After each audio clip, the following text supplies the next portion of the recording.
Bismillahirrahmanirrahim. Assalamualaikum warahmatullahi wabarakatuh. Alhamdulillahi rabbil alamin. Wassalatu wassalamu ala ashrafil anbiya'i wal mursalin. Nahmaduhu wa nasta'inuhu wa nastaghfiruh. Wa na'udzu billahi min shururi anfusina wa min sayyiati a'malina. Man yahdihillahu fala mudilla lahu ومن يضلل فلا هادي له رب اشرح لي صدري ويسر لي أمري واحلل عقدة من لساني يفقه قولي أما بعد. Alhamdulillah, bersyukur pada Allah Subhanahu wa taala kerana dapat bersama pada pagi ini. InsyaAllah pada pagi ini kita akan sambung perbincangan kitab Al-Adabul Mufrad pada muka surat 367, bab yang ke-167. Taswidul akabir. Bab taswidil akabir. Bab mengangkat orang-orang yang lebih tua, lebih senior sebagai pemimpin. Tajuk yang dibuat oleh Imam Bukhari ini adalah sebagai salah satu daripada adab dan kemunasabahan. Apabila ada orang yang lebih senior, lebih tua lah kita kata dari segi umur, maka lebih diutamakan untuk diangkat sebagai pemimpin sebagai adab dan juga memuliakan orang yang lebih berumur itu. Di bawah bab ini Imam Bukhari kemukakan satu riwayat, yaitu hadis yang ke-361. An Hakim bin Qais bin Asim anna abahu awsa 'inda mautihi banih faqala ittaqullah wa sawwidu akbarakum fa innal qaum idza sawwadu akbarahum khalafu abahum wa idza sawwadu asgharahum azra bihim dhalika fi aqfaihim wa 'alaykum bil mal wastina'ih fa innahu manbahatun lil karim ويستغنى به عن اللئيم وإياكم ومسألة الناس فإنها من آخر كسب الرجل وإذا مت فلا تنوحوا فإنه لم ينح على رسول الله صلى الله عليه وسلم وإذا مت فادفنوني بأرض لا يشعر بدفني بكر بن وائل فإني كنت أغافلهم في الجاهلية. Diriwayatkan daripada Hakim bin Qais bin Asim bahawa ayahnya, yakni Qais, berwasiat kepada anaknya di saat ia meninggal dunia. Apa kata-kata dia yang berbentuk wasiat itu? Bertakwalah kepada Allah dan angkatlah orang-orang yang lebih tua di antara kamu sebagai pemimpin. Sesungguhnya kaum ini jika mengangkat orang-orang tua mereka sebagai pemimpin, mereka akan menggantikan ayah mereka. Jadi mana orang-orang tua, mana yang lebih berpengalaman, yang lebih senior tu, bila diangkat menjadi pemimpin, seolah-olah dia itu sebagai pengganti kepada ayah. Namun jika mereka mengangkat orang-orang yang muda dalam keadaan orang tua ramai yang berkelayakan, itu maksudnya perbuatan itu bererti meremehkan orang-orang yang lebih tua dalam hal kelayakan mereka. Kena ingatlah dalam hadis ni, maksud orang tua ni bukan sekadar umur, tidak. Bukan sekadar umur tua. Kalau umur tua pun tapi tidak ada pengalaman memerintah, itu tidak dituntut untuk diberi jawatan. Maksud orang tua sini, orang tua selain daripada sudut kita kata dari segi seniority tu, dia juga lebih merujuk pada ilmu pengalaman. Ilmu pengalaman mengurus itu yang dimaksudkan di sini. Bukan semata-mata tua. Kadang-kadang ada yang lebih muda, lebih layak. Ini maksudnya salah satu kriteria lah. Selain daripada pengalaman semua sekali, adalah usia itu. Perlu diambil kira. Bersungguh-sungguhlah kamu mengurus harta dan mengembangkan harta, kerana itu adalah kehormatan bagi orang yang dermawan. dan akan cukup dengannya dari meminta pada orang lain. Mana bila seseorang itu menderma, orang yang ada harta dia menderma, dia bersedekah, itu bagus untuk dia, untuk kehidupan dunia dan akhirat. Sebab dalam agama kita ni salah satu sebab Allah buka rezeki pada seorang kerana dia tu dermawan. Bila dia bantu orang lain, Allah akan buka rezeki untuk dia. Lebih luas pendapatan dia, hasil pendapatan tu lebih luas. Allah buka. Dan dengan derma itu juga dia ada kebaikan kepada orang-orang miskin, sehingga orang miskin tidak perlu meminta-minta, sehingga orang miskin tidak perlu menjadi peminta sedekah. Janganlah kamu meminta-minta dari manusia. Kena elak maksudnya. Sebab zaman Nabi pun ada yang meminta-minta, kalau tidak dapat dielakkan.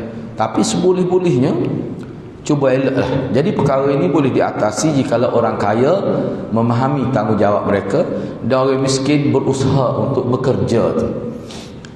Jangan ada niat hidup ni untuk meminta-minta. Tetapi kalau sampai kepada tahap keperluan, boleh, tidak salah. Tapi janganlah jadikan perkara itu sebagai pendapatan. Tidak. Itu hanyalah kita kata kerana terdesak, bukan sebagai pendapatan. Sebab sekarang ini setengah orang meminta itu dia sebagai satu pendapatan. Itu salah. Kalau dalam kitab tu disebut haram tu kalau maksud gitu. Meminta tu boleh, tapi bukan sebagai satu pendapat. Setengah tu pakai tak kerja, pakai minta ya. Tu tak boleh gitu. Kalau kita tengok dalam kitab-kitab fiqh, ulama kata itu berdosa. Dalam keadaan dia mampu bekerja, peluang pekerjaan pun ada, tiba-tiba dia memilih jalan meminta-minta sebagai sumber pendapatan untuk hidup dia, itu menyalahi syariat. Kerana itu adalah akhir penghasilan seseorang. Kerana akhir penghasilan seseorang itu maknanya su'ul khatimah. Itu termasuk dalam buruk akhlak di akhir usia. Itu termasuk perbuatan buruk di akhir usia. Janganlah kita habiskan usia kita dalam keadaan sebagai peminta sedekah. Ni panjang cerita lah. Kalau tengok dalam syarah hadis ni panjang cerita. Mana kalaulah seseorang itu betul-betul dia tak mampu, tak dapat, tidak kena meminta. Mana kerajaan bertanggungjawab, masyarakat bertanggungjawab, kenapa biarkan begitu? Itu disebut dalam syarah hadis. Kata ayah dia lagi, ni kata Qais, ayah kepada Hakim itu, dia kata, jika aku meninggal dunia, janganlah kamu meratapi kematianku. Kerana Rasulullah SAW tidak suka perbuatan meratap itu, dan ini termasuk daripada amal jahiliyah. Sebab itulah Syekh Daud Al-Fatani dalam kitab dia menganggap buat kenduri selepas kematian itu termasuk dalam meratap. Itu tepatlah dengan hadis Nabi SAW. Bila berlaku kematian sembelih lembu, sembelih lembu, buat kenduri supaya nekoh pula bila mati. Itu mengikut hadis Nabi, termasuk dalam meratap, mengikut Syekh Daud Al-Fatani. Jika aku meninggal, maka kuburkanlah aku di tanah atau di kawasan perkuburan di mana Bakar bin Wa'il tidak mengetahui di mana kuburku, kerana aku pada zaman jahiliyah telah mengambil kesempatan daripada kecuaian dia. Mana aku telah serang dia dalam peperangan dalam keadaan dia tidak sedar. Maknanya serang hendaklah, serang hendak itu. Sebab Bakar bin Wa'il itu antara pemimpin kafir Quraisy lah. Baik, tak apalah. Hal ini pun kita tidak nak bincang dari semua sudut, sebab hadis ni kita nak bincang hanya dari sudut tak sesuai dengan tajuk saja. Daripada hadis ini ulama membuat beberapa kesimpulan. Yang pertama, hadis ini menganjurkan kepada orang Islam agar mereka memuliakan orang-orang yang lebih tua dan lebih berpengalaman, menghormati mereka dan memilih mereka untuk diberikan tanggungjawab mengurus masyarakat Islam dan menjaga kemaslahatan masyarakat Islam. Ini termasuk dalam adab lah. Baik, kalau kita ambil satu contoh disebut dalam riwayat. Di zaman tabi'in, ni pun ada sebut dah sebelum ni nak ayatnya, adab ini perlu kita jaga. Ni termasuk adab Islami. Pokok tabi'in ni bila dia berada di saf hadapan dalam salat, bila dia nampak sahabat mari lewat, dia akan undur ke belakang. Pokok tabi'in ni dia akan undur ke belakang. Dia minta sahabat berada di saf hadapan. Kenapa tu? Sebab dia kata tidak munasabah kita membiarkan orang yang pernah menjadi makmum Nabi, kita biar dia berada di saf belakang. Tidak sesuai. Kita ni sebagai anak murid kepada sahabat, tak munasabah kita nak biar guru kita, yang mana guru kita tu guru dia adalah Nabi SAW. Itu ketinggian adab golongan generasi kedua Islam, iaitu generasi tabi'in. Hal ni pun begitulah juga. Dari sudut adab, dari sudut takrim dan tasyrif, molek kita beri kepada orang yang lebih tua dan berpengalaman untuk penggai jawatan. Tak kira lah jawatan apa pun tak kira. Utamakan mereka, jangan pinggirkan mereka. Yang kedua, hadis ini juga menyatakan kepentingan harta dan anjuran agama membelanjakan harta untuk perkara-perkara yang bersifat kebajikan, serta larangan meminta-minta kepada manusia secara berterusan. Anda tak ingat hadis yang Nabi larang, tapi Nabi guna istilah al-battah. Al-battah ni maknanya secara total, tak boleh. Minta derma ni, maksud minta derma ni mana minta derma ni untuk keperluan hidup secara berterusan. Kalau anak kita nak laku pembedahan jantung perlu 40,000 minta, hak tu tak apa, tapi bila cukup 40,000 kena tutup dia punya kita kata kutipan ni, kena isytihar, cukup dah. Saya target 40,000 sudah cukup. Sehingga ulama kata kalau lebih kena hantar balik duit tu. Sebab begitu. Betapa Islam tak suka sebenarnya kita ni tidak bekerja, nak suruh bekerja. Setelah usaha habis tenaga tu, tak tiba-tiba tak cukup juga, bolehlah kita minta dengan orang lain. Itu maksud dia ni. Mana Islam ni satu agama yang berdikari. Islam ni dia nak masyarakat ni produktif, bukan hidup dengan meminta-minta sepanjang hayat. Itu tidak bagus. Bahkan dalam hadis Nabi ancam orang yang tidak mahu bekerja dalam keadaan ada kemampuan, mereka memilih jalan meminta sedekah dalam keadaan berkemampuan. Nabi kata orang itu jatuh maruah. Bahkan Nabi gambarkan di hari akhirat jatuh daging muka dia. Daging muka dia jadi tertanggal daripada tulang itu. Sebab apa? Isyarat kepada sifat buruk. Itu isyarat kepada maruah telah jatuh. Yang ketiga, larangan meratapi mayat, kerana perbuatan itu bertentangan dengan ajaran Nabi SAW, dan itu adalah amalan jahiliyah. Dan kerana sebab inilah pada peringkat awal Nabi tidak membenarkan perempuan hadir ke tanah perkuburan. Nabi tak benar. Peringkat awal Nabi tak benar perempuan pergi ke kubur, takut dia tak boleh kawal perasaan. Lama duk meraung di kubur, duk jerit di kubur, duk pukul kepala, tarik rambut, koyakkan baju. Takut berlaku gitulah. Tetapi bila perempuan-perempuan Islam telah terdidik dengan ajaran Nabi, maka Nabi kata zur, pergilah ziarah kubur, fa innaha tudzakirukumul maut, kerana ziarah kubur itu mengingatkan kepada kematian. Baik, seterusnya bab yang ke-168, memberi buah kepada anak yang lebih muda di antara anak-anak yang ada.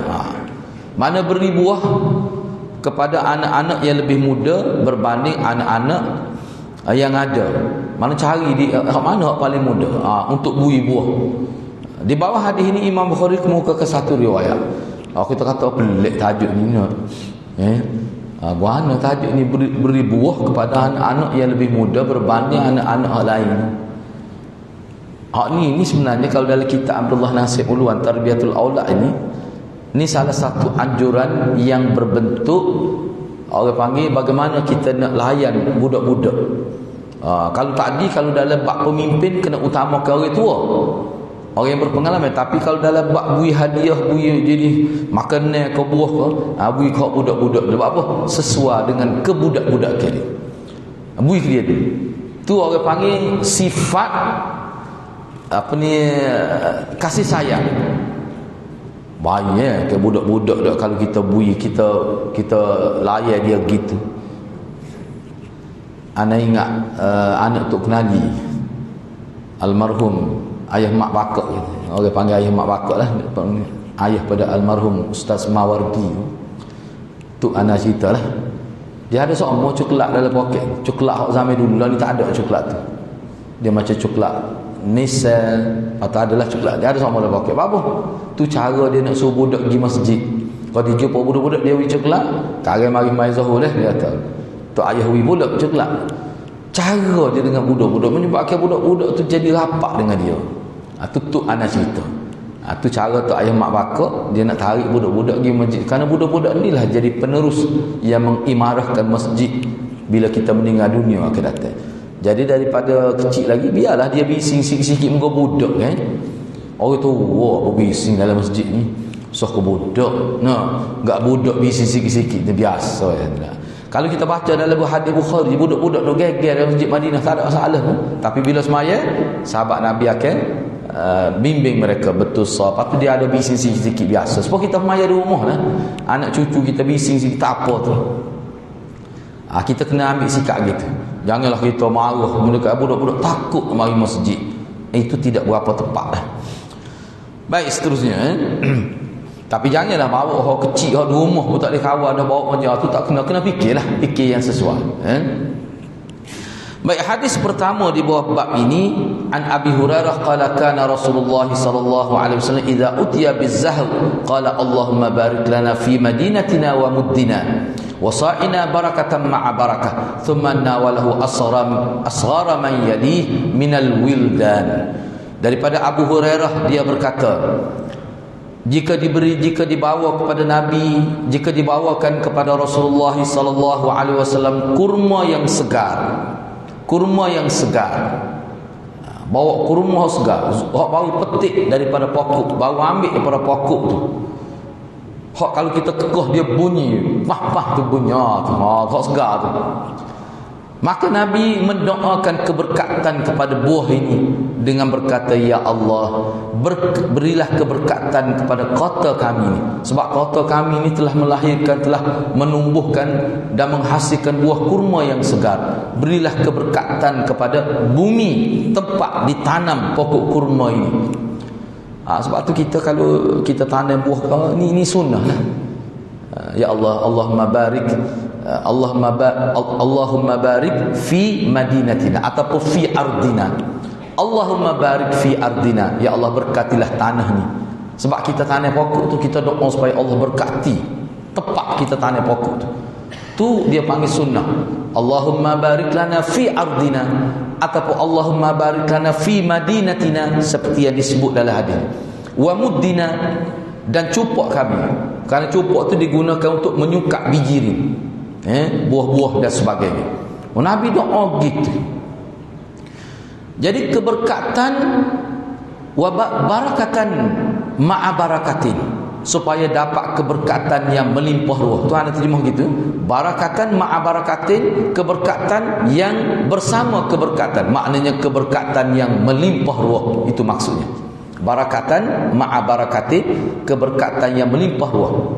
Selepas daripada Nabi doa begitu, maka Nabi memberikan buah tamar yang segar itu kepada anak yang paling kecil di antara anak-anak yang lain. Ni cara Nabi layan budak-budak. Kan budak-budak ni suka kan kalau kita beri sesuatu kepada dia. Bui. Ni cara Nabi nak ajar kita layan budak-budak. Kalau dalam bui makan, bui jadi benda, bui ke budak-budak dulu lah. Tapi kalau dalam bak jawatan, kena bui kau tua. Kena bui pada yang berpengalaman itu. Kita panggil ke dia ni bizahwi, dia buat seperti zahwi. Buah ke dia, buah separuh masuk. Kalau anda ingat, saya ingat siapa kali ni. Tapi anda pergi selepas tu tak jumpa, tak tahu tak ada. Di apa ni, di Kubak tu. Di kawasan Kubak ke dia ada orang jual tamar tu. Pernah anda pergi sekali tu, tamar dia baru petik, besar dua ni. Saiz 2 jari dia besar. Enggak dia separuh tu warna tak serupa. Hak tu dia ranum lah ranum. Buah ranum. Kita kekeh bunyi pah. Oh sedap dah. Kena 3 butir kenyai masa. Makan tambah sampai ke Madinah. Dua kali jari ni besar. Oh memang sedap. Ni zahu. Buah ni kalau kita puh sampai di rumah memang tak dimakan buah tu. Rosak. Sebab sahabat anak duduk di Sabah. Dia puh tu. Keluarga dia kata sahabat denum busung rosak. Tak boleh. Ni lah. Oh ni memang sedap ni. Rasa manis masa tu dia ada rasa tu. Rasa tu dulu. Kita panggil ke dia Melayu kita? Rutab. Macam rutab tu lah. Rutab. Kalau tamak ni hak kering tu, hak amak tu. Rutab. Zahu ni mana subur. Mana hak fresh kita kata. Rutab lah biasa sebut rutab. Baik, kandungan hadis. Apa kesimpulan daripada hadis ini? Yang pertama, ni cerita di zaman Nabi, di mana sahabat pergi mendatangi Nabi dengan membawa kurma segar. Jelang matang dia kata. Mana hak segar lah bahasa Indonesia.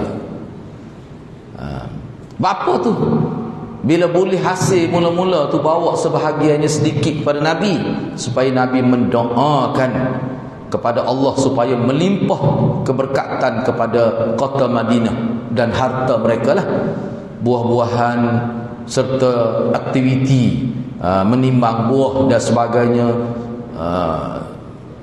Sebab itulah perkara ni kan, sebab tu anak sentiasa sebut kita perlu menerapkan nilai-nilai agama kita secara sunnah kepada masyarakat. Misalnya apa kita kata warga petani, biar dia faham bagaimana dia nak urus pertanian dia itu sesuai dengan sunnah. Bayangkan kalau kita sebut gini, misalnya jalan kursus pertanian, mana kalau pengkurus jabatan pertanian itu setiap kali sebut, bila kita masuk ke kebun kita kena doa Allahumma barik lana fi ardina, ya Allah berkatilah tanah kami. Bayangkan keberkatan yang akan didapati dengan pertanian itu. Nak buat sesuatu bismillah, maknanya kita dalam keadaan bercucuk tanam itu, terlibat dengan pertanian itu, tetap kita tak putus hubungan dengan Allah Subhanahu Wa Taala. Itu yang dikehendaki dalam sunnah. Kamu buatlah kerja apa pun, asalkan perkara itu halal, tapi kamu kena hubungkan dengan Allah dengan berdoa. Ini pendidikan agama. Jadi orang kampung pun dia bekerja pun Allah beri berkat, semangat tinggi, insya-Allah akan dari segi produktiviti pun mana bertambah. Ini cara agama. Sebab tu anda sebut sunnah ni adalah proses mengangkat, orang panggil kedudukan amal manusia. Kita makan, tak ada agama pun makan, tapi bila kita makan cara sunnah, kita upgrade mutu makan. Bukan sekadar kenyang, boleh pahala. Bukan sekadar kenyang, tapi hasil sampai ke hari akhirat atau apa. Hak tu tak boleh kecuali melalui cara Nabi. Kalau tidak melalui cara Nabi, kenyang dunia ya, tak kenyang akhirat. Kita nak biar kenyang dunia dan kenyang akhirat dengan cara ikut cara Nabi. Kita nak biar kita boleh hasil bercucuk tanam tu dunia dan akhirat. Ini antara cara dia mendoakan keberkatan kepada bumi tempat kita bercucuk tanam, hasil yang diambil, yang dituai daripada pertanian, dan juga kepada aktiviti muamalah, menimbang, mengurus, itu termasuk semua. Ini kehebatan agama. Allah akan beri ketenangan kepada kita. Orang kampung pun dia seronok, semangat. Apa tu? Keberkatan. Jangan kita ingat keberkatan ni boleh duit banyak saja. Itu salah satu saja. Keberkatan yang paling besar, kita seronok dengan kerja kita.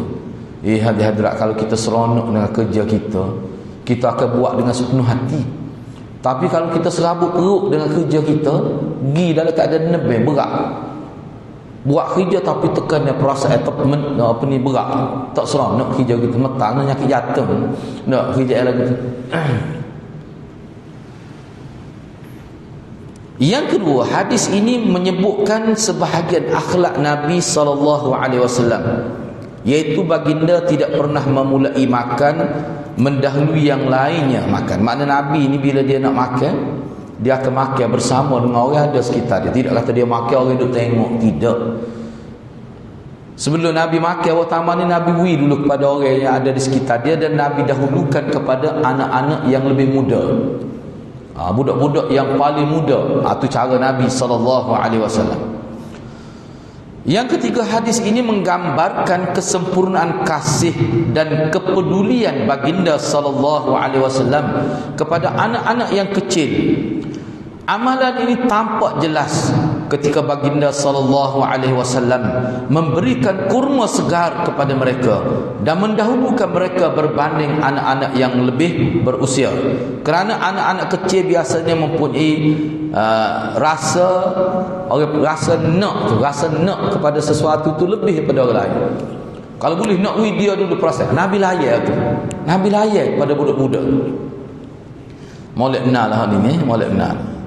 Alah kita, kalau kita ada anak-anak saudara tak, ada makanan, kita wih dia dulu. Suka dia. Anak duduk baca ni teringat.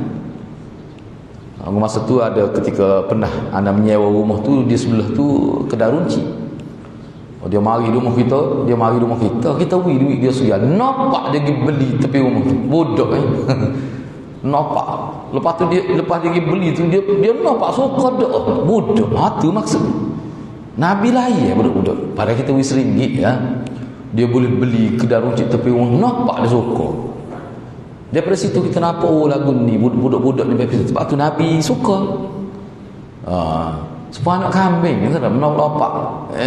Jadi benda-benda gini Nabi SAW dia jaga kau gini. Nabi ni kalau kita perhatikan, kalau kita belajar hadis, Nabi tidak jenis kering, kita kata Nabi. Dia reti ni meraih perasaan manusia berdasarkan kepada tahap umur itu. Itu kelebihan Nabi SAW. Jadi daripada hadis ini kita dapat ambil satu pengajaran besar, meraih jiwa manusia ni sesuai dengan umur dia itu termasuk dalam amalan sunnah. Itu termasuk dalam amalan sunnah. Baik, bab yang seterusnya, menyayangi anak kecil secara tampak. Tu anak ubah sikit jemaah. Menyayangi anak kecil secara tampak, makna kita tunjuk biar nyata kita sayang kepada budak-budak. Jangan simpan dalam hati perasaan sayang tu. Jangan begitu. Di bawah bab ini Imam Bukhari kemukakan satu riwayat. An Amr bin Shu'aib an abihi an jaddih anna Rasulullah sallallahu alaihi wasallam qala laisa minna man lam yarham saghirana wa ya'rif haqqa kabirana. Nabi kata daripada Amr bin Shu'aib, daripada ayahnya yakni Shu'aib, daripada datuknya menyebutkan bahawa Rasulullah sallallahu alaihi wasallam pernah bersabda, bukanlah termasuk golongan kami, makna bukan golongan kami orang yang tidak menyayangi anak-anak kecil di antara kami, dan bukan dari kalangan kami orang yang tidak memberikan hak yang sepatut kepada orang yang tua di kalangan kami. Bukan puak kami. Tuan nak ubah sikit terjemahan dia berdasar pada Arab dia lah. Bukan puak kami orang yang tidak memberikan hak yang sepatut pada orang lebih tua. Kena bui.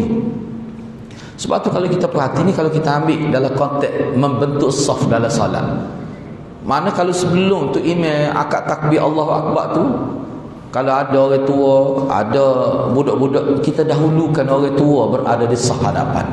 Masa mula-mula membentuk saf itu termasuk dalam adab. Kecuali bila sudah terbentuk saf, budak-budak pun sudah masuk saf, orang tua mari lewat, tak boleh tarik budak-budak tu. Dalam fiqh Syafi'i pun gitu. Mentaka kita orang tua, kita tengok mari sembahyang, kita tarik budak-budak pada duduk tengah sembahyang, dah budak tengah sembahyang. Ana tengok ni, ana pernah tengok. Orang tua dia mari lewat, dia tarik budak-budak sembahyang duduk belakang, dia nak masuk saf tu. Tadi tu berdosa tu. Namun mari lewat duduk belakang, tak boleh tarik. Dalam mazhab Syafi'i tidak dibenarkan. So, hak mazhab mana begitu tak boleh. Hak dia kecuali ketika hendak membentuk sah. Kita minta budak di belakang tu tak apa. Tapi bila sudah masuk sah, semaya pun semaya dah, kita mari lewat nak tarik budak, mentaka dia budak umur 6 tahun. Tak boleh. Itu termasuk mengganggu orang yang sedang salat. Tak boleh. Tu kena beringat ni. Kadang-kadang orang tua ni dia silap faham lah. Kita guna bahasa paling itu silap faham. Dia tak tahu. Baik. Seterusnya lah. Bab seterusnya ni memeluk anak kecil. Anak kecil kita peluk, kita dakak. Nabi buat gitu. Bila Nabi tengok budak-budak lah, Nabi peluk, Nabi cium, siapa budak tu ketawa. Itu kemesraan yang ditunjukkan oleh Nabi terhadap anak-anak kecil. Ni cara Nabi. Ni cara Nabi nak ajar kita bagaimana kita nak melayani anak-anak kecil. Nabi tunjukkan bentuk kemesraan itu. Di bawah bab ini Imam Bukhari kemukakan satu riwayat. An Ya'la bin Murrah annahu qala kharajna ma'an nabi sallallahu alaihi wasallam wa du'ina ila ta'am fa idha Husain yal'abu fi at-tariq fa asra'a an-nabi sallallahu alaihi wasallam amama al-qawm thumma basata yadayhi faja'ala yamurru marratan hahuna wa marratan hahuna yudahikuhu hatta akhadhahu فجعل إحدى يديه في ذقنه والأخرى في رأسه ثم أعتنقه فقبله ثم قال النبي صلى الله عليه وسلم حسين مني وأنا منه أحب الله من أحب الحسن والحسين سبطان من الأسباط. Daripada Ya'la bin Murrah bahawa beliau berkata, kami pernah pergi bersama Nabi sallallahu alaihi wasallam. Mana kami pernah berjalan bersama Nabi, lalu kami diundang untuk makan. Dijemput makan lah. Tiba-tiba ada Saidina Husain yang tengah bermain di tepi jalan itu. Lalu Nabi SAW bergegas di hadapan orang ramai. Nabi pun terus keluar, tampil ke hadapan dalam keadaan bergegas lah. Kemudian Nabi membentangkan kedua tangan. Nabi buat gini. Nabi seolah Nabi minta Sayyidina Husain mari lah. Nabi buat gitu. Tu cara. Nabi buat gitu. Nabi bentang ke kedua tangannya. Sayyidina Husain lalu berlari. Sesekali muka budak kecil kan. Kadang-kadang orang ngaku ni, kadang-kadang orang ngaku muka budak. Sebab anak kata sana, sebab anak kambing lah, sebab anak kambing. Kan nopak muka budak. Pesen dia budak gitu. Bahaya ada tak kalau budak umur 5 tahun tiba-tiba jus semua umur 50 tahun. Bahaya aku tu. Umurnya baru 5 tahun tapi perangai sepuluh 50 tahun jus. Cari tu buang mopak dia kalau anak jus umur 50. Umur 5 tahun baru tapi jus umur 50. Pusing kita. Sesekali ke sini, sesekali ke sana. Nabi bergurau dengan Sayyidina Husain sehinggalah Nabi memegang Sayyidina Husain. Lalu salah satu tangannya di janggut beliau dan satu lagi di kepala beliau. Beliau lalu merangkulnya. Kemudian beliau bersabda, maknanya Nabi bergurau tu, Nabi Nabi letak tangan dia lah ni kalau kita tengok arak ni lah. Faja'ala ihda yadihi fi dhaqni wal ukhra fi ra'si. Terjemah dia tu ada masalah sikit tu. Hak ana nampak di sini berdasar pada ana baca lah. Mana macam Nabi dia gurau ke buat gitu letak tangan gitu. Dia bergurau budak-budak. Kalau kita kat letak gitu kalau misalnya dia bergurau. Zikni ni di dahi ni zikni kening ni letak gitu. Dan letak di kepala. Tak tahu orang Arab, biasa orang Arab gurau gitu. Lah ke mana kita jumpa budak-budak kadang kita tutup muka dah. Macam kucak lah kita kata. Asal dah begitulah. Bila Sayyidina Husain mari rapat thumma atan, bukan di janggut tu, silap terjemah tu. Bukan di janggut tu.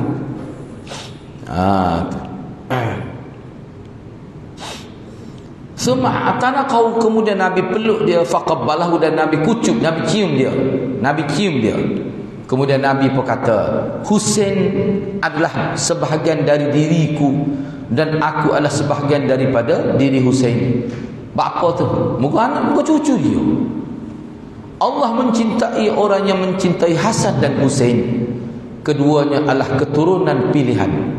Nabi ni, antara hadis ni termasuk dalam hadis manaqib yang menceritakan tentang kelebihan Sayyidina Husain dan Sayyidina Hasan. Ini kelebihan dia lah. Sebabnya Sayyidina Husain tu antara cucu, asbab tu cucu. Sayyidina Husain, Sayyidina Hasan ni antara cucu-cucu Rasulullah. Ada lagi cucu Rasulullah lain, bukan Sayyidina Husain, Sayyidina Hasan saja. Ni. Baik, tak apalah tu. Ini antara kelebihan Sayyidina Husain dan Sayyidina Hasan. Hadis ini, melalui hadis ini Nabi SAW menganjurkan agar mencium, memeluk dan berlemah lembut. Tu Ana ubah terjemah dia. Hadis ini menganjurkan agar mencium. Ana ubah terjemah ini berdasarkan perkataan hadis. Ana ubah terjemah ini berdasarkan perkataan hadis. Hadis ini menganjurkan agar mencium, memeluk dan berlemah lembut terhadap anak kecil sebagai bentuk kasih sayang yang tampak kepada mereka. Jangan simpan kasih sayang itu, biar tunjuk, biar keluar, supaya dilihat oleh anak-anak kecil itu. Hadis ini juga menerangkan kepada kita bagaimana kita merendahkan tahap kita, bertawaduk kepada anak kecil dan kepada selain mereka. Jadi Nabi turun kedudukan dia. Muka Nabi ni tinggi, Nabi ni kedudukan dia. Dia boleh merendah sesuai dengan budak kecil. Itu cara Nabi SAW ajar kita. Sebab tu kalau jumpa budak-budak ni, kena buat gosok pada dia, tanya nama, jauh berapa misalnya. Kita benar-benar mudah-mudah. Lepas tu doa, Allahumma barik lahu, ya Allah berkatilah budak ni. Kena kata gitu. Kalau kita kata gitu, kita boleh pahala, dan kita minta supaya Allah beri berkat kepada budak tu, kita boleh pahala. Dan jelas sebenarnya dalam syarah hadis, kita doa kebaikan kepada orang lain sebenarnya supaya kita doa pada kita sendiri. Bahkan dalam setengah riwayat yang dikemukakan oleh Syekh Al-Munawi semasa mensyarahkan hadis 40 Imam Nawawi tu, dia buat mari hadis, anda tak ingat matan hadis tu, bila seorang doa kebaikan kepada orang lain, 70,000 malaikat akan doa kepada dia. Kita doa pada sahabat kita, biar Allah beri istiqamah, dia datang ke masjid, mengimarahkan masjid. Kita doa kepada sahabat kita supaya dia istiqamah buat kebajikan. 70,000 malaikat doa kepada kita. Itu dia kemukakan. Baik. Jadi kena ingatlah, tak rugi sikit abuk pun kita doa kebaikan kepada orang lain. Bahkan untung sah. Bahkan kita boleh untung sah. Bab seterusnya, mencium anak perempuan yang kecil. Nabi buat anak-anak sahabat hak kecil-kecil lah, hak perempuan hak kecil-kecil tu, Nabi angkat, Nabi cium. Maknanya boleh. Untuk hak kecil lah, hak besar tu tak boleh lah. Senyum hak besar tu gege lah. Ni senyum hak kecil ni maksudnya. Boleh. Ni termasuk dalam orang panggil sifat mulia Rasulullah SAW. Di bawah bab ini Imam Bukhari kemukakan dua riwayat. Riwayat pertama, akhbarani Makhramah bin Bukair an abihi annahu ra'a Abdullah ibn Ja'far yuqabbilu Zainab binta Umar bin Abi Salamah wahya ibnatu sanatain aw nahwi. Kata Ibnu Wahab kata, Makhramah bin Bukair menceritakan kepadaku daripada ayahnya, yakni daripada Bukair, bahawa beliau melihat Abdullah bin Ja'far mencium Zainab binti Umar bin Abi Salamah. Pada waktu itu Zainab ni anak Umar bin Abi Salamah ni umur 2 tahun, anak perempuan umur 2 tahun. Inilah umur ni lah, mana umur yang kira-kiranya kecil lah, 2 tahun, anak sahabat, anak apa ni, anak Umar bin Abi Salamah. Ni dia cium. Cuba kita tengok kandungan hadis itu. Dulu zaman Nabi dulu, para sahabat radhiyallahu anhum menjadi kebiasaan mereka cium anak-anak kecil sebagai meneladani sifat sunnah yang ditunjukkan oleh Rasulullah. Bahkan telah disebutkan dalam bab kelebihan Fatimah binti Muhammad sallallahu alaihi wasallam bahawa Nabi cium dia. Nabi cium Fatimah, bahkan Fatimah besar, Nabi cium lagi muka anak dia kan. Jadi orang kita ni kadang-kadang sebagai seorang bapa ni, dia nak peluk anak dia hak besar, hak duduk universiti, kadang-kadang hak nikah dia rasa malu. Tak perlu malu. Tak perlu malu Sebab Nabi buat gitu pada anak-anak dia hak besar dah. Sebab anak sebut nama lah, ada guru anak, salah seorang guru anak tu, anak dia balik daripada asrama, anak dara dah, dia peluk depan anak, dia peluk, dia cium anak dia mengalirkan air mata. Makna dia rasa sangat gembira bila ayah dia peluk dia. Guru saya kata Rasulullah buat gini lah kepada anak perempuan dia. Guru saya sebut gitu. Orang kita ni cara buat tu. Itu salah satu sunnah. Rasulullah cium anak perempuan dia. Abu Bakar pun cium anak perempuan dia, Aisyah radhiyallahu anha. Besar dah tu cium. Tu. Jadi seorang anak dia sangat perlu tu layanan ibu bapa dia begitu.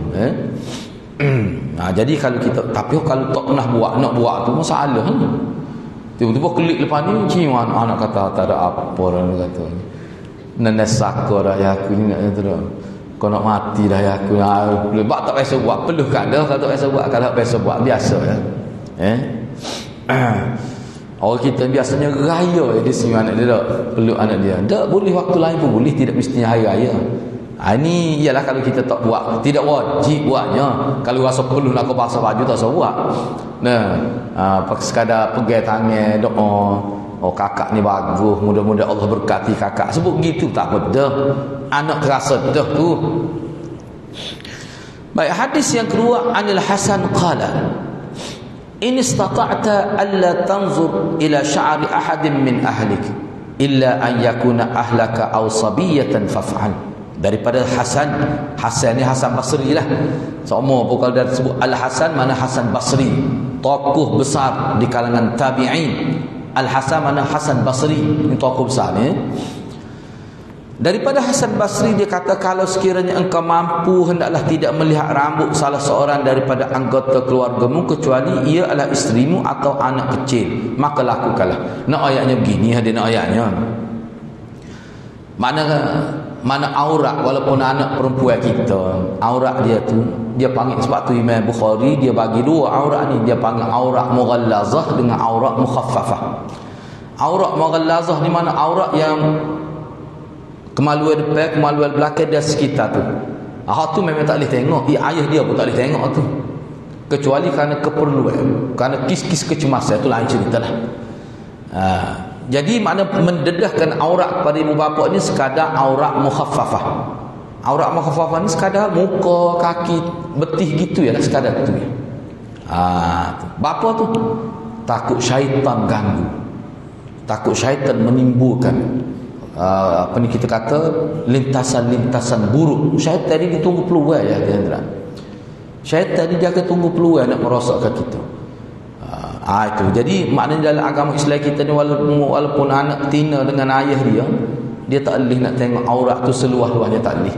Itu orang panggil disiplin dalam agama kita. Mana tengok sekadar biasa gitu, kepala, rambut gitu je lah. Gitu. Itu yang dia maksudkan di sini ya. Dibolehkan melihat dan mencium anak kecil dan orang yang sudah sangat tua menurut sebagian ulama di tempat mana pun selain auratnya. Kalau dalam fiqh Syafi'i pun, kalau kita gialah kita tengok orang tua, misalnya orang tua 80, nampak rambut dia sikit, dia tutup aurat lebih kurang daripada kemudian dia tua benar, kita muda. Setengah-setengah ulama fiqh kata tak apa sekadar tu, kemudian dia tua benar dia. Tua ni maksudnya kalau dalam kitab fiqh, tua ni kita pun tak timbul dah rasa syahwat tu, dia pun tak rasa dan syahwat tu, gitu maksudnya. Ada disebut maknanya kadang-kadang orang tua ni tidak seketat orang muda dari segi orang. Itu pemahaman ulama. Mana nampak molek tu, tapi tu nak tutup aurat juga, bukan kata tidak tutup, tapi kadang-kadang boleh nampak sikit-sikit dengan dia tua benar, umur 80, jalan apa ketar kita kata dah. Dia tak sopan tu. Ada agama kita ni dia cerdik. Dia cerdik, dia kata tengok keadaan ni gini, keadaan ni gini. Tu pendidikan yang kita dapat daripada cara hidup yang ditunjukkan oleh Rasulullah sallallahu alaihi wasallam. Baik, seterusnya anak ambil yang terakhir lah ni, tajuk terakhir. Tadi lah anak sebut sana, mengusap kepala anak kecil. Tak kira lah anak kita ke anak siapa ke, anak orang kafir pun boleh. Kita pergi kedai tu pun anak kita gosok kepala, Allah membariklah. Mudah-mudahan Allah beri hidayah kepada dia. Kita boleh doa gitu hadirat. Termasuk sunnah Nabi. Di bawah bab ini Imam Bukhari kemuka dua riwayat. Riwayat pertama, Haddatsani Yusuf bin Abdullah bin Salam qala sammani Rasulullah sallallahu alaihi wasallam Yusuf wa aq'adani ala hujrihi wa masaha ala ra'si.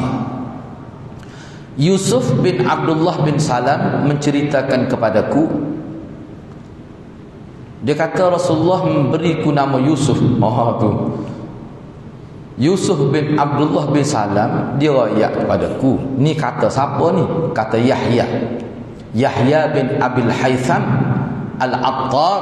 Dia kata Yusuf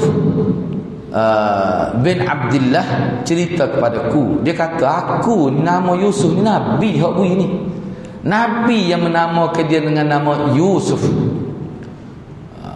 Nabi ni dia ambil aku. Ni cerita dia masa dia kecil. Mana dia ingat pernah Rasulullah ambil dia letak di atas pohon dia, dan Nabi gosok kepala dia, dan Nabi doa lah Allahumma bariklah. Itu perangai Nabi gitu. Budak-budak kecil kadang-kadang dia ambil letak atas pohon dia, tak kira lah anak siapa pun. Mana ni anak sahabat lah ni, anak sahabat. Dia gosok kepala, lepas tu dia doa Allahumma bariklah. Kalau kita perhatikan Nabi ni memang gitu perangai dia. Dia mesra dengan semua orang, sesuai dengan tahap umur tu. Hadis ini menegaskan sifat lemah lembut terhadap anak-anak kecil. Kena sabarlah dengan telatah anak-anak kecil. Jangan menghukum mereka, kerana mereka tu tidak mukallaf lagi, anak kecil. Jangan kita jekuh kalau budak-budak mari masjid, kalau dia bising kadang-kadang dia berlari, dia main lagi. Biasalah tu. Sepatutnya kita ambil pula sekala anak lah. Ni anak buat lah. Kadang-kadang kita mari dalam sah. Contohnya ni anak pernah anak buat lah. Sah belakang lah. Orang tua tak penuh sah dia. Budak-budak duduk di ujung. Anak panggil, so dia berapak dengan sah orang tua. Sebab apa? Sebab dalam mazhab Syafi'i, pendapat yang kuat dalam mazhab Syafi'i, kanak-kanak ni dia boleh berada bersama sah dewasa, tidak jadi masalah. Ada pendapat yang mengatakan tak boleh berlapik kain seluar budak-budak ke berlapik kau tu jadi batal. Itu pendapat paling lemah dalam mazhab Syafi'i. Pendapat paling lemah, tak boleh pakai pendapat tu. Nabi duduk tengah semaya letak cucu dia, cucu perempuan, nama dia cucu perempuan dia tu lah Zainab tak apa. Cucu perempuan dia ada, tak silap Zainab apa. Cucu perempuan dia nama dia bukan Zainab, Umamah lah. Umamah dia, bukan Umamah tu anak akak dia. Tak ingat nama dia. Cucu perempuan dia. Dia semaya, setengah ulama kata semaya Zuhur, setengah ulama kata semaya Asar. Bukan semaya sunat. Dia letak atas tekak. Anak cucu perempuan dia. Sebab tu ulama kata boleh. Nabi nak ayat hukum boleh. Jadi kalau kita mari semaya lewat, kita kalau ada budak-budak itu, kita pergi duduk sekali dengan sah dia. Tak salah sebenarnya. Dalam satu sah tu ada dua kumpulan. Salah. Dalam satu sah tak dia ada dua kumpulan. Dia kena satu sah, satu kumpulan saja. Ni kumpulan dewasa di sini, kumpulan kanak-kanak duduk sana. Dalam satu sah tak boleh gitu. Dari segi peraturan dia, peraturan sah tak boleh. Kita kena ingat tu. Jangan buat andai takut dia kotor. Gi tawaf Mekah tu boleh tu. Budak pakai pampers boleh gi tawaf. Semua ulama kata boleh. Tawaf ni sepos maya lah. Banyak hadirat yang perlu kita betul lah. Kalau tidak jadi pelik lah. Tak serupa dengan cara Nabi jadi. Hadis yang kedua, an Aisyah qalat kuntu al'abu bil banat inda Nabi sallallahu alaihi wasallam wa kana li sawahib yal'abna ma'i wa kana li sawahibun yal'abna ma'i fa kana Rasulullah sallallahu alaihi wasallam idza dakhala yanqa'imna min fayasarribahun ilai fayal'abna ma'i. Ni lagi nyata lah. Ni lagi nyata. Hadis ni sahih. Daripada Aisyah radhiyallahu anha, dia kata, ialah sahih dari segi sanad setengah-setengah ulama. Tak apa, kita baca dulu. Dari Aisyah radhiyallahu anhu, dia kata, aku pernah bermain-main dengan anak patung, dengan anak patung, dengan anak patung dekat Rasulullah. Masa ni Aisyah sudah menjadi isteri Nabi. Cerita ni berlaku di Madinah. Sementara aku mempunyai teman-teman yang bermain bersamaku. Jika beliau datang, mereka, jika beliau tu makna Nabi, jika Nabi datang, mana anak-anak kecil yang sedang bermain dengan aku tu, mereka lagi, mereka pergi ke lain. Bila Rasulullah mari, secara diam-diam mana anak tu cuba pergi ke arah lain. Itu maksud dia nya. Lalu baginda sallallahu alaihi wasallam mendatangkan mereka kepada aku. Maka Rasulullah suruh budak-budak duk main dengan aku tu, mari main dengan aku. Lalu Rasulullah bermain-main bersamaku dengan anak-anak kecil tu. Hadis ni nampak pelik. Setengah-setengah ulama dia kata hadis ni tidak berapa sahih dari segi lafaz dia. Macam mana isteri Nabi? Ni ada yang sebut gitulah. Sebab cerita ni berlaku di Madinah. Macam mana isteri Nabi nampak semua budak kecil tu main anak patung dengan budak-budak pula. Sebab tu setengah ulama hadis ni sanad sahih, tetapi lafaz dia dipertikaikan. Ni hadis. Ialah ini hadis menjadi dalil pada setengah-setengah ulama kita yang mengatakan Aisyah pada waktu ni umur 9 tahun. Mungkin dia nikah dengan Nabi umur 9 tahun atau 7 tahun. Lah khilaf di kalangan ulama lah. Dan Anas pun tak terima matan hadis. Setakat ana belajar, ana tak terima. Ada kesilapan ni. Walaupun sahih sanad dia. Tak nasabah. Banyaklah sebab dia ni. Tak apalah hadirat, kalau nak terima pun boleh, sebab ramai ulama terima pun. Khilaf ni.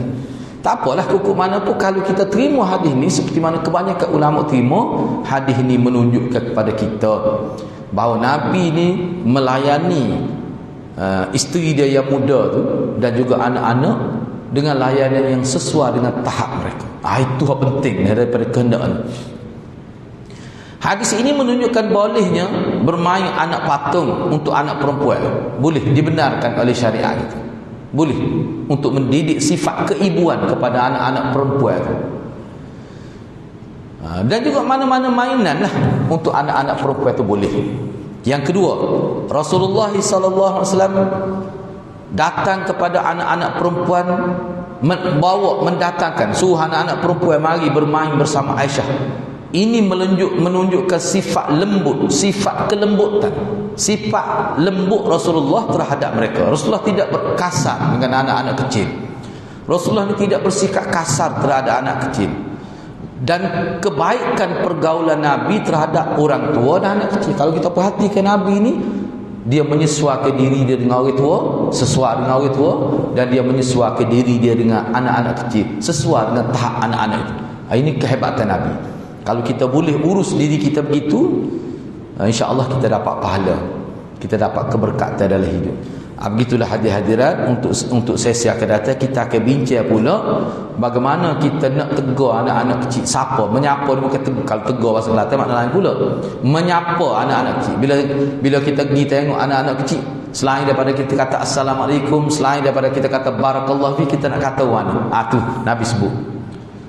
Ana tengok ni, kalau bahasa Kelantan masa ana ngaji dengan Tok Guana dulu, Tok Guana kata orang Kelantan ni dia ada satu bahasa yang sangat bagus untuk anak dia, panggil awal. Bila jumpa dengan awal, molek, bahasa lembut. Awal dia panggil. Mek, kalau budak-budak kecil, bahasa kampung lah. Waktu memang molek, sesuai dengan hadis. Waktu molek tu. Jadi budak-budak pun jadi rapat lah dengan orang tua. Guna bahasa yang kira-kira menunjukkan kasih sayang. Bahasa yang menunjukkan kasih sayang. Itu bagus. Ini kita bincang minggu hadapan. Mudah-mudahan Allah berkati kita semua.